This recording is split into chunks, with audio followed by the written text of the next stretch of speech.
देवियों सज्जनों, आत्म परिचय भाग 193 के साथ मैं उपस्थित हुआ हूं। इस परिच्छेद में सूर्यवंशी राजा अरुण ने अपने पुत्र सत्यव्रत का परित्याग किया है। उस कथा का वर्णन इस परिच्छेद में है। आदिशक्ति माता भगवती की कृपा सबको प्राप्त हो। सबसे पहले माता भगवती के लिए शंकर ध्वनि।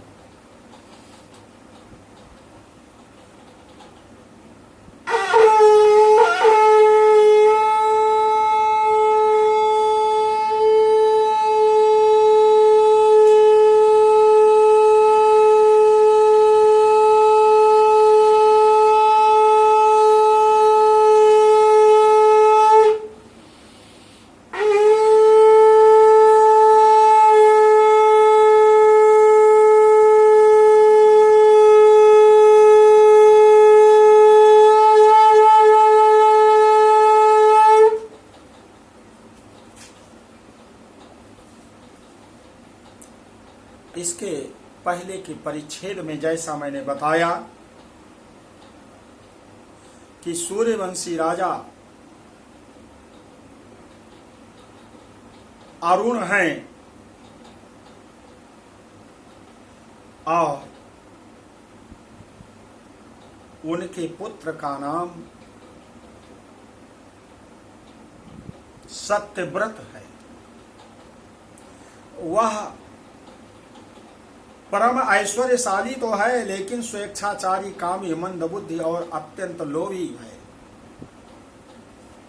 एक समय की बात है, महाराज जन्मेजय ध्यान से सुनिए।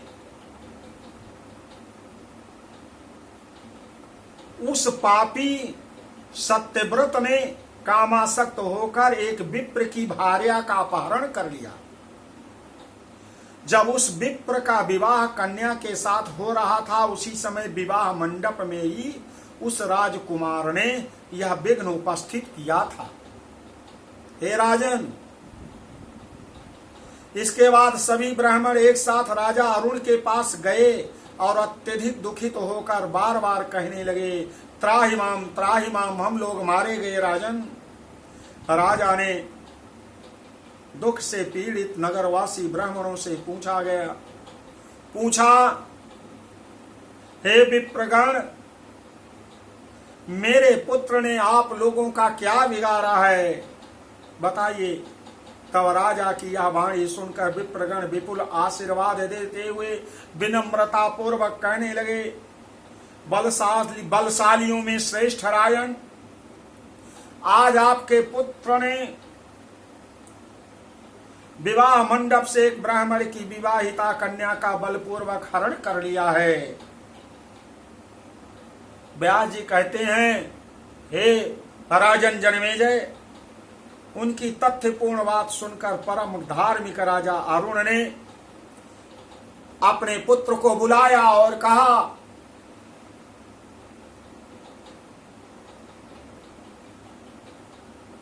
आए सत्यव्रत, इस कुकर्म के कारण तुम्हारा सत्यव्रत नाम व्यर्थ हो गया। अरे दुर्बुद्धि, दुराचारी, तुम मेरे घर से दूर निकल जाओ।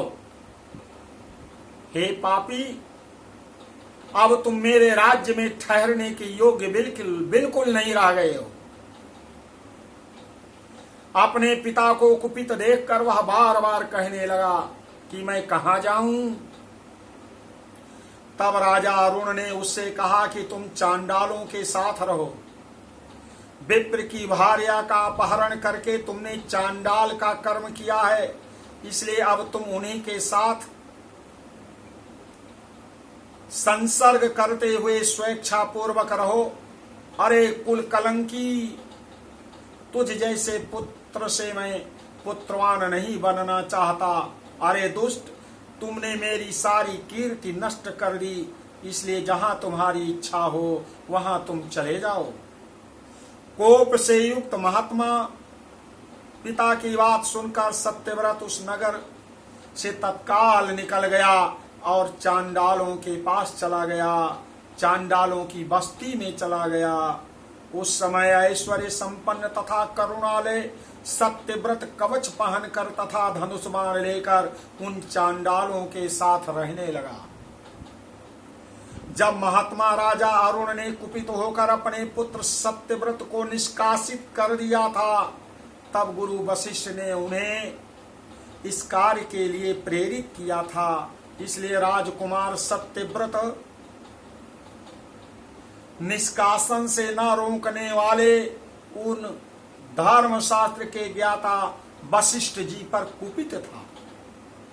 एक समय किसी प्रसंगवश उस सत्यव्रत के पिता राजा अरुण अयोध्यापुरी छोड़कर पुत्र की कल्याण कामना से तप करने के लिए वन में चले गए। हे महाराज, उस समय उस अधर्म के कारण इंद्र ने उस राज्य में 12 वर्षों तक बिल्कुल जल नहीं बरसाया। हे राजन, उस समय मुनि विश्वामित्र अपनी पत्नी को उस राज्य में छोड़कर स्वयं कौशिकी नदी के तट पर कठोर तपस्या करने लगे। विश्वामित्र की सुंदर रूप वाली भार्या उस काल के समय कुटुंब के भरण पोषण की समस्या के कारण दुखित होकर चिंता से व्याकुल हो उठी। भूख से पीड़ित होकर रोते कलपते तथा निवार अन्न मांगते हुए अपने पुत्रों को देख देख कर पतिव्रता विश्वामित्र की पत्नी को बड़ा कष्ट होता था। भूख से आक्रांत पुत्रों को देखकर दुख से व्याकुल होकर सोचने लगी कि इस समय नरेश भी नगर में नहीं है। अतः अब मैं किससे मांगूं अथवा कौन सा उपाय करूं, किससे सहायता मांगूं। यहाँ मेरे पुत्रों की रक्षा करने वाला कोई नहीं है। मेरे पतिदेव भी इस समय मेरे साथ नहीं हैं। ये बालक बहुत रो रहा है। अब तो मेरे जीवन को धिक्कार है। मैं धन रहित हूँ, ऐसा जानते हुए भी मुझे छोड़कर पतिदेव तप करने के लिए चले गए हैं। समर्थ होकर भी वह इस बात को नहीं समझते कि धन के अभाव में मैं यह कष्ट भोग रही हूँ। पति की अनुपस्थिति में अब मैं किसकी सहायता से बालकों का भरण पोषण करूं। अब तो भूख से तड़प तड़प कर मेरे सभी पुत्र मर जाएंगे। अतः